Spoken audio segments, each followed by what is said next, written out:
Welcome back to Brands Hatch and the Power Max Mini Challenge.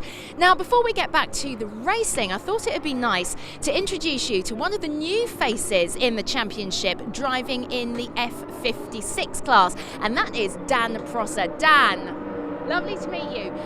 So, I have to ask you, in your capacity as a journalist rather than a driver, you've obviously had the opportunity to test drive a lot of different cars. What are your feelings about the F56? Well, in my day job, I test drive high performance road cars rather than race cars. So this is a bit of a new experience for me. But I'm amazed at how drivable this car is. Everyone keeps comparing it to a full-on touring car. But I've been able to jump in and drive it fairly hard. I'm well off the pace, hands up, but I'm completely comfortable, flinging it around and using as much of the performance as I can. It's friendly, it's easy to drive. It's just been a total treat this weekend. I have to ask you about the sequential gearbox, because that's something that marks this car as different from the JCWs. So what are your thoughts on it? Do you know, there is nothing better than flying down the back straight, right foot pinned, pulling gear after gear. It's the best sensation. We're using the clutch on downshift, and I thought it might be difficult to coordinate my busy, frantic mind to clutch down, but it's simple actually. It's just kick the clutch, bang the gearbox, and it's really exciting. It feels wonderful. Another new face bringing an international flair to the championship is 19-year-old Ryan Roeder. Ryan, I don't think I pronounced your surname quite correctly. What is it in Afrikaans? It's Ryan Roeder. So yeah, that's South African surname. If you add some exquisite exotic flair to the series, so yeah. Yeah, absolutely. So first of all, give us a bit of a background then. Why are you over here racing? I suppose like many of us, we want to make a career in motorsport. And yeah, coming to the UK, drivers like Ayrton Senna, Mark Webber, they made it here in UK, so why not take a chance at it and try and fight for the dream. And you've gone straight into the F56 class, the top class, which is kind of as close as you can get to a touring car, if you like. What are your thoughts on it? No, definitely exactly what you said. It's a baby touring car. The experience is unbelievable. You drive it with a sequential gearbox. It just makes it, I think, minimize the gap from a British touring car to the series. So that was why I actually joined Mini Challenge and the F56, because for the budget that you have to give to get to hopefully touring cars, it's not much. So, and to get the same experience is fantastic. It's a reverse of the top 5 for this second turbo race. Now, while that doesn't affect either Dan or Ryan's positions, it does mean that Lawrence Davey finds himself on pole position for the F56 class. So let's go over to Ben to get the full grid, and then let's go racing. So the final race of the weekend has always got plenty of entertainment to offer it. So here is how they line up then, with Lawrence Davey and Charlie Butler-Henderson on the front row of the grid, then Rob Smith and David Grady. Luke Cordell in 5th place, clear of Ben Spalog and Harry Volkard. Amongst JCW runners, it is going to be Kevin O'Connor from Neil Newstead, then Urkel Lindstead and Hamish Brandon. So the 5-second board is shown to the drivers. We're about to go racing for the final time this weekend as the red lights go out now, and away we go. And it's a brilliant start from Charlie Butler-Henderson, also well away as David Grady, and rocketing through. That was Harry Volkard as well from the 4th row, who moves up to about 6th position as they turn down through Paddock Hill Bend. Ben Spallock as well in the mix in the number 13 car. The full field accelerating uphill towards Druids, and Smith to the inside of Davey, who's going to be squeezed from both sides. Series of the Mini F56 sandwich. Lawrence Davey doesn't particularly like being the filling, as Hamish Brandon runs a little bit wide, as in the JCW class it is Neil Newstead who leads it from Henry Dupree and Kevin O'Connor. Meanwhile, the front of the field sprint along the Cooper Straight Ryan Road in the thick of the action, as out of Surtees they come, and out onto the backstretch. William Phillips just begins to get onto terms with Sam Osborne. Glad to see that Osborne's car wasn't too second-hand after that incident earlier on. So down through Pilgrim's Drop and into Hawthorne, then the slightly tighter Westfield Bend, and Butler-Henderson. It's very impressive at Donington Park at the start of the season, trying to make good his escape early on. Meanwhile, Luke Cordell and Lee Patterson propelling Harry Volkard along. So downhill through Dingle Dell up towards Sheen. And Caudle to the inside of Volkard gains that position, so does Lee Patterson. Their next target is Ryan Road. To go through the left-hander at Stirling's and then sprint downhill into Clearways. Such a challenging corner on the Grand Prix circuit because the camper just drops away at that point. And somebody's been through the gravel. It's Rob Smith who bounces off and kicks up the dust. So Rob Smith has a big moment, loses several places as a result, and he has got an awful lot of recovery work to do as Butler Henderson leads the way, breaking clear from David Grady. The rest of them all on the stern, and Rob Smith, he has come back into the train just behind Luke Reed as Sam Osborne and William Phillips run side by side through Druids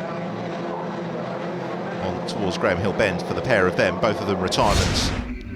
The early race in car with Lawrence Davey. Here we see it, and just catching the curb and then understeering out wide for Rob Smith.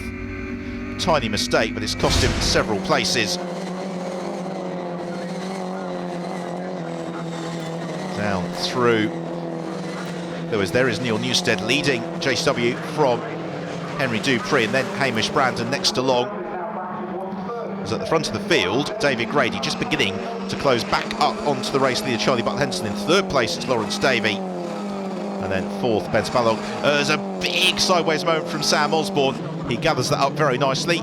Cool as you like, checks the mirror, starts defending immediately from William Phillips, Luke Reed, and of course Rob Smith, whose recovery drive has thus far not netted him any gain in position.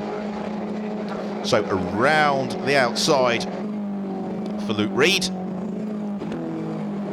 as he chases William Phillips. They turn through Surtees and then just up that very slight incline for the sprint on towards Pilgrim's Drop and Hawthorne. Now Smith gets a good run here on Luke Reed. Luke Reed in the in the black and white car. It's not quite checkers, but it's distinctive livery, and Smith hasn't quite got the pace to get past him on that occasion. They can see the leaders just begin to form a train up ahead of them, and this race, unlike the pyrotechnics of the earlier one, yet to really crack them to life. It's very close and competitive. As running out wide, that's Kevin O'Connor, plants his right foot over the grass.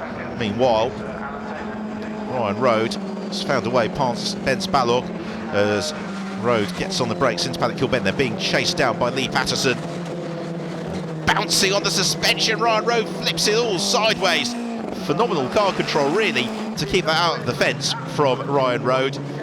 But he is beginning to dance with the limits of physics, and as a result, Ben Spallog may well be poised, indeed he is, able to work his way around the outside of Ryan Road. Snatches the position, so the 4.56s run nose to tail as Ryan Road looks to immediately fight his way back into fourth position. Spallog sees him coming, gives him racing room. Very fair driving between the pair of them. No contact, not much space either, but that is what Power Max Mini Challenge is all about. So downhill they hurtle in towards Pilgrim's Drop. Ryan Road thinks about the brave one at Hawthorne, realises that that is unlikely to end happily, and instead sets about defending from Lee Patterson. Spallog realises they're both coming and gets stout in his defence. It means that Luke Caudle is also closing up to their tail. Here is our JCW class leader, Neil Newstead. He has built out a nice advantage over Henry Dupree.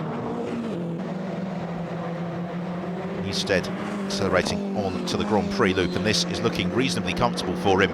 Dupree not really in a position to particularly challenge just at the moment. Meanwhile, Ryan Road wants that fourth place back, and he wants it bad. In pursuit of Ballock along the Brabham Straight they come, and Ryan Road, don't forget, a couple of laps ago had that moment that cost him the place. He looks to the outside, then switches to the inside. Oh, the car gets sideways, and he's not going up, and around he goes and into the gravel trap. And that is the end of the road in pretty much every sense for Ryan. So he is out of the race, and he's unlikely to recover from there.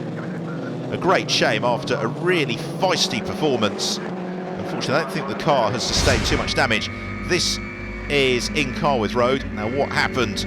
So he looked to the outside and then just tried to sell the dummy back to the inside. The car ran out of grip, and once that happens, you're into correction and over-correction. The gravel trap doing its stop job, however, bringing the car to a halt as William Phillips goes wheel to wheel with Harry Volkard as they come out of Hawthorne in towards Westfield Bend. Volkard to the inside. Phillips therefore has to settle into the train behind him as here comes Charlie Butler Henderson en route towards the checkered flag.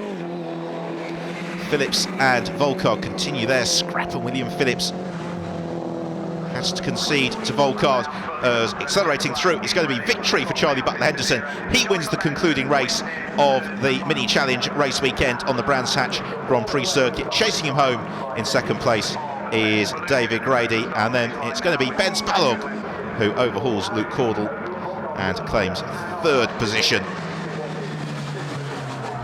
So some excellent racing from the Power Max Mini Challenge, and delight for Charlie Butler Henderson. That one meant an awful lot to him as Neil Newstead wins the JCW class from Henry Dupree. And then Hamish Brandon. So look then at the final results, with the win for Charlie Butler Henderson from David Grady and Ben Spalog, Luke Cordell in fourth, clear of Harry Volkard and William Phillips, then Chris Boone and the recovering Rob Smith. In the JCW class, Neil Newstead victorious from Henry Dupree, Hamish Brandon, John O'Brown and Urca Lindstedt. So on to the top step of the JCW podium for Neil Newstead. Receives the handshake and the trophy. And then a big round of applause for F56 and overall race winner Charlie Butler Henderson. Looks absolutely overjoyed with his performance. Congratulations guys, again before the champagne goes. So win number 2 for you, Charlie. A bit of a mixed weekend, but a great finish. Yeah, absolutely fantastic finish. To get the start I had for lights to finish, I don't think I've done that in my whole career, so it felt very emotional. I saw the 9 minutes left of the pit board and I was like, oh my God, hurry up, please just cheat the pit board and make it go quicker. But yeah, lights to finish, and I think maybe fastest lap, I don't know, but yeah, on song, yeah, we've come on form, yeah, so watch out Silverstone Grand Prix, here we come. I nailed the start, got a good lead, and then I was just consistent. In fact, I was on the back of the F56s for quite a bit, which were kind of holding me up, and then once they pulled their gap, I just managed to consistently pull it. I could see Henry behind me, but at no point was he catching me, so I could kind of relax and take control. So leaving Brands Hatch, this is how the championship looks, with in the F56 class, Rob Smith clear of Charlie Butler Henderson and David Grady snapping at both of their heels, Ryan Rode in fourth. Then in the JCW class, Neil Newstead clear of Hamish Brandon, Kevin O'Connor and Alan Taylor. Charlie Butler Henderson and Neil Newstead going home very happy men after those wins. Now that might be the end of the racing from here at Brands, but we've still got some more mini challenge action to come from Rockingham after the break.